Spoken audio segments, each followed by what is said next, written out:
Salut à tous, on va pouvoir faire la vidéo que je vous avais dit depuis 2 semaines. Là, j'ai pas pu la faire parce que j'ai dû changer les roulements de direction, la colonne de direction, le filtre à air. Et du coup, j'attendais les pièces. Ça m'a pris un peu de temps. Mais là, c'est carré. On va pouvoir faire ça. Et à tout de suite. Bon, c'est parti. C'est mis en mode.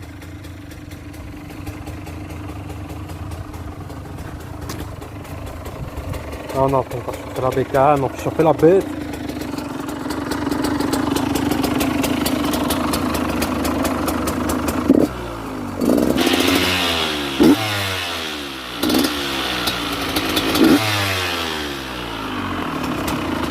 Bon, à tout de suite.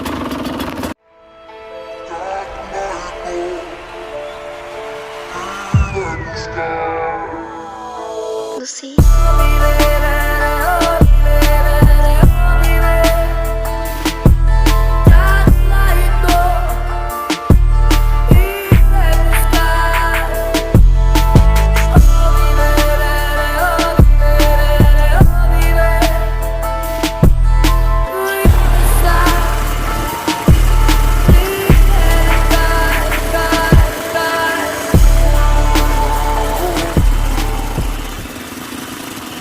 Bon, je sais pas si vous m'entendez,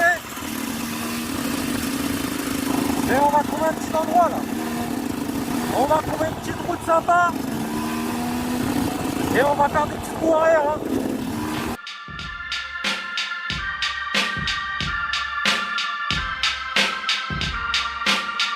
Yeah, let's go, let's go.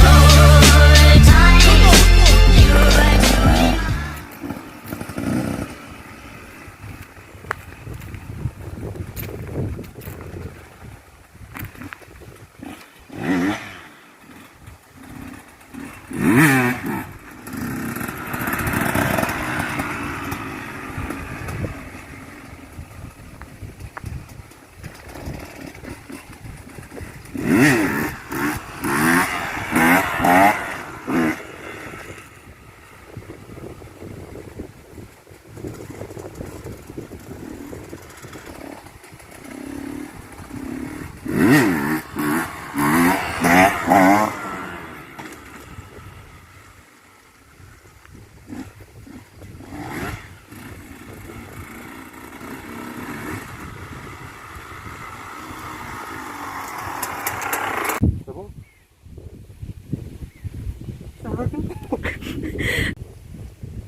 Bon, bon, je vais vous expliquer comment on effectue un wheeling. Parce qu'il y a un positionnement à adapter sur la moto.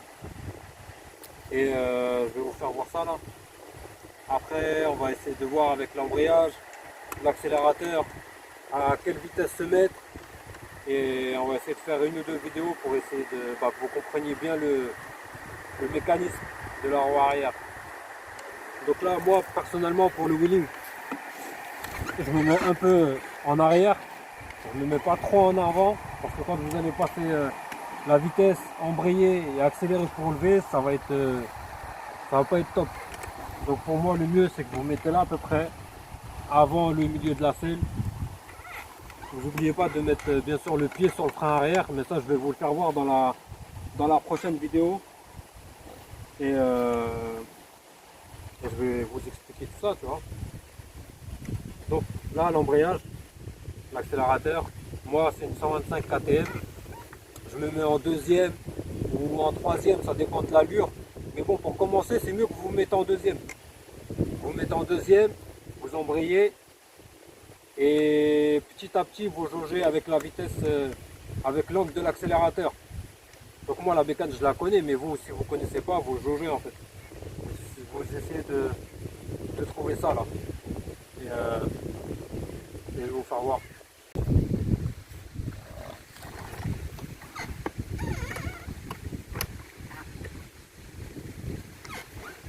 Bon là on va apprendre juste à lever la roue. Le principal là pour le moment, ça sert à rien de se précipiter, ça sert à rien de vouloir faire des longueurs ou de mettre des coups d'accélérateur, ça sert à rien. Tout ce que vous allez gagner, c'est un séjour aux urgences.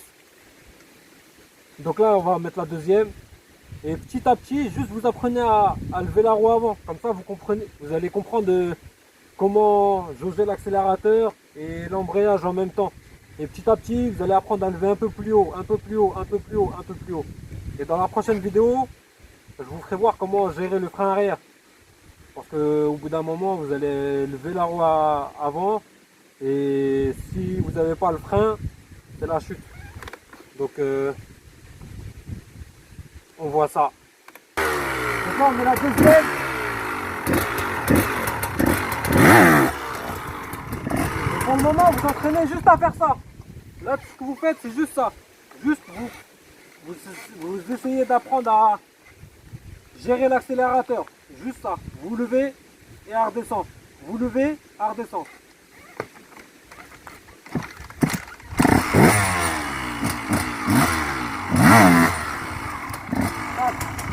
Ben, vous levez, vous embrayez.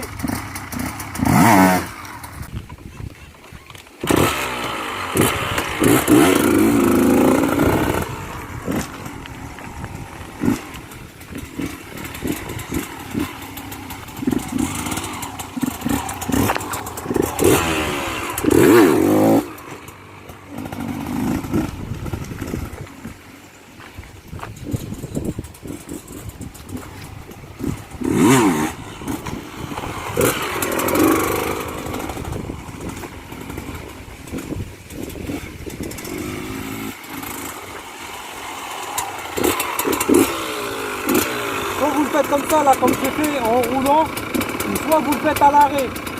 C'est vous qui voyez comme vous vous sentez le mieux. Ça n'a rien de précipiter. Si vous êtes mieux à l'arrêt, faites-le à l'arrêt. Vous laissez un pied par terre, vous gardez au maximum le pied là. Le pied droit, vous laissez au maximum sur le frein. Et le pied gauche, vous le laissez par terre. Comme ça, au cas où, si vous accélérez de trop et que la moto à part en wheeling, et ben, vous avez un pied par terre et vous lâchez tout, tu vois. Donc, c'est comme vous le sentez. Donc là, l'accélérateur et l'embrayage. Donc quand vous accélérez, vous levez, vous lâchez l'embrayage d'un coup.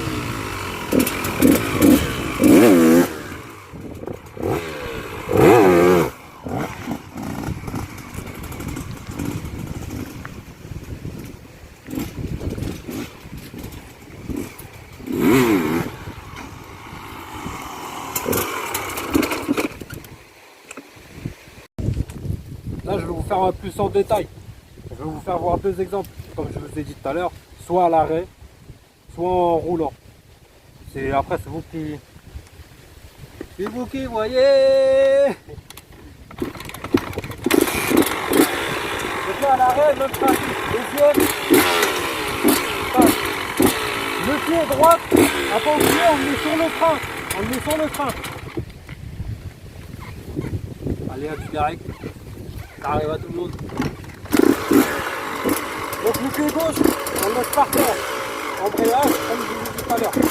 Soit un doigt, soit deux doigts. C'est vous qui voyez. Moi personnellement, je préfère mettre deux doigts.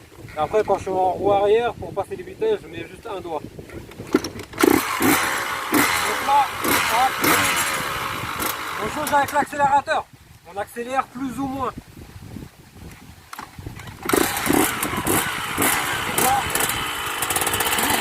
Vous maintenez l'accélérateur comme ça et vous accélérez. Vous voyez que c'est pas assez. Si vous voyez que c'est pas assez, vous accélérez un peu plus. On accélère un peu plus.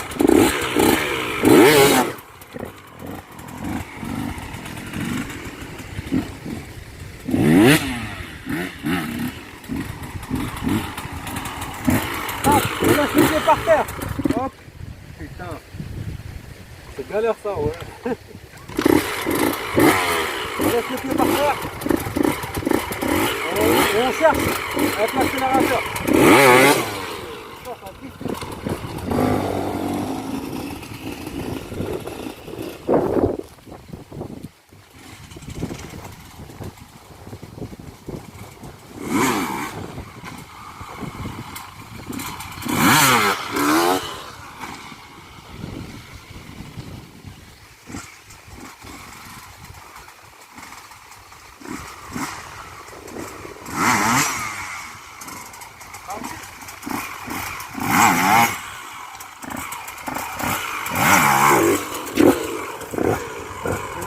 ça. Juste vous levez, vous tombez. Tu lèves la roue avant, tu retombes. Tu lèves la roue avant, tu retombes. Et puis vous entraînez, si jamais ça marche, n'hésitez pas à laisser quelques petits commentaires ou s'il y a des trucs que vous n'avez pas compris, vous dites et je vous expliquerai. Et abonnez-vous. Hein? Ah, aussi important, moi quand j'ai commencé avec une 85 KX de 2004 et j'avais une dorsale ou un pare-pierre intégral. C'est important. Comme ça, si vous tombez, et ben vous avez quelque chose qui amortit, que ce soit au dos, que ce soit au coude, aux épaules. Au moins, si vous tombez, ben il y a quelque chose. Même si c'est pas vite, il y en a qui tombent pas vite, ils se cassent le poignet, ça peut aller très vite. Après, n'oubliez pas un minimum d'équipement.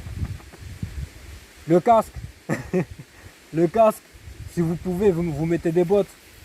Après, moi, sans vous mentir, les bottes, je viens de les mettre aujourd'hui. Hein. Sinon, je mets des baskets et voilà. Mais ouais, la sécurité, c'est important. Si ça peut éviter des chutes, des blessures graves, bah, c'est toujours mieux. Surtout si vous voulez continuer la bécane. Hein. Bon, là, je vais vous faire voir avec le frein arrière. Ça sera dans la prochaine vidéo. Donc là, je vais lever et vous verrez bien quoi. Vous allez voir.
Donc voilà un petit aperçu avec le frein arrière. On voit ça prochainement.